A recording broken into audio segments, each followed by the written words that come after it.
અડાલજ ખાતે કોંગ્રેસ સમર્થક પાટીદાર સમાજના અગ્રણીઓ અને હોદ્દેદારોની એક મહત્વપૂર્ણ બેઠક મળી હતી।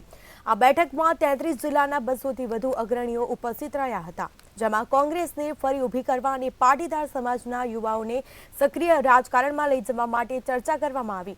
બેઠકમાં કોંગ્રેસના પૂર્વ પ્રદેશ પ્રમુખ સિદ્ધાર્થ પટેલ, પૂર્વ ધારાસભ્ય લલિત વસોયા, લલિત કગથરા અને પૂર્વ આંદોલનકારી પણ ઉપસ્થિત રહ્યા હતા।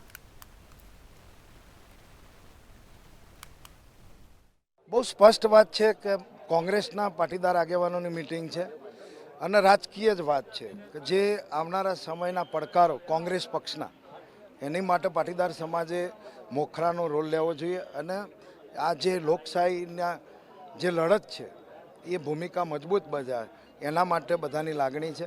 બીજું આ આંતરિક પાર્ટીમાં પણ ક્યાંક કોઈ પાટીદારના દીકરાને યુવાનને સેકન્ડ કેડરને ક્યાંય ન્યાય અન્યાય થતો હોય તો એના માટે પણ બધા ભેગા થઈ એક ફોરમ બનાવી અને એક પ્લેટફોર્મ બનાવવાની ગણતરી છે।